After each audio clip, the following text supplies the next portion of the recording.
Good afternoon dear girls, 12th A B और सी।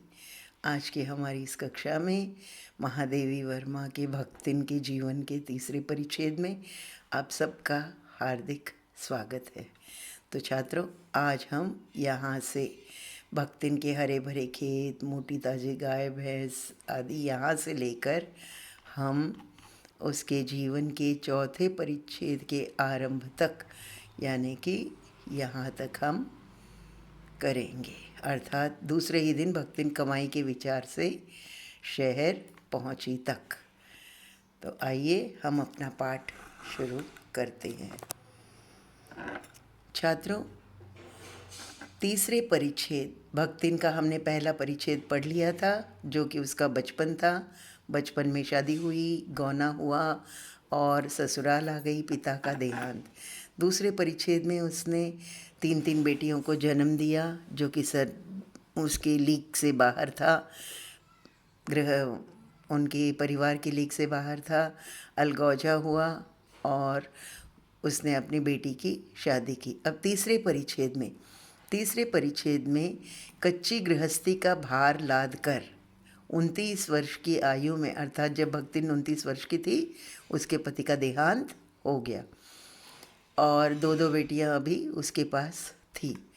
भक्तिन की संपत्ति, उसके हरे भरे खेत खलिहान, अमराई, मोटे ताज़े गाय भैंस को देखकर उसके जेठ और जिठौतों के मुंह में पानी भर आया।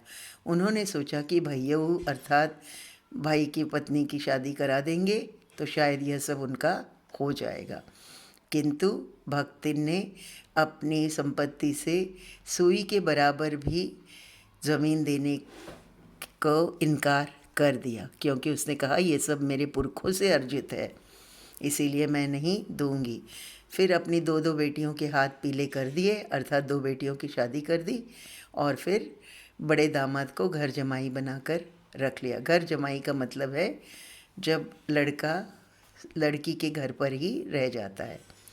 फिर से भक्तिन पर कष्टों का पहाड़ टूटा।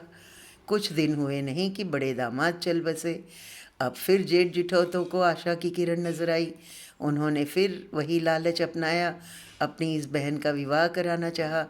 बड़े जिठौत के बेटे ने तो सहायता करने के बजाय अपने तीतर चलाने वाले निकम्मे साले को लाया ताकि वह संपत्ति हड़प लेगा। लेकिन बड़ी बेटी बहुत समझदार थी, वह माँ से भी ज़्यादा समझदार थी। उसने इस प्रस्ताव को मना कर दिया।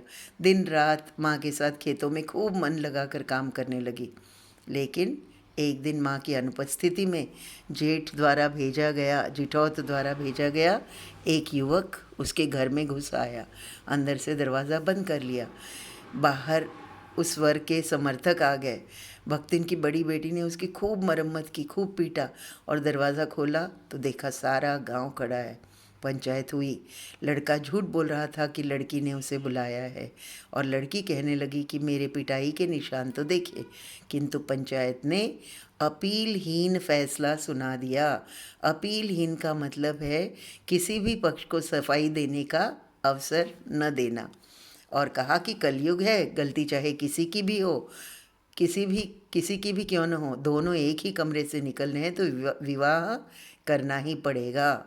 बेटी अपमानित सी देखती रह गई गले पड़े वर को, और भक्तिन भी गले पड़े दामाद को देखने लगी।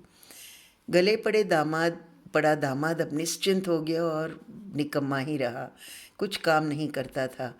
माँ और बेटी दोनों बड़े दुखी हो गए और दुखी मन था, इसीलिए काम से मन उचट गया। नतीजा यह हुआ कि उस साल का लगान भी वे न चुका पाई। ज़मींदार ने स्वाभिमानी भक्तिन को खड़ी धूप में खड़ा किया और इस घटना से आहत होकर अपनी कर्मठता पर लगे कलंक से अपमानित सी परिस्थितियों से आ रही भक्तिन ने गांव ही छोड़ दिया। तो आइए छात्रों, यहाँ पर आपके लिए 5 प्रश्न हैं। कौन भक्तिन को 29 वर्ष की आयु में छोड़कर चला गया? तीसरा है, संपत्ति हड़पने के लिए किसने क्या उपाय किया? संपत्ति न देने के लिए भक्तिन ने क्या किया?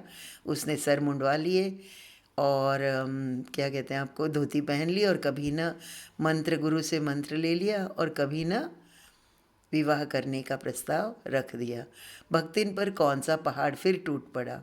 जेठ जिठौतों ने फिर कैसा कांड कर डाला?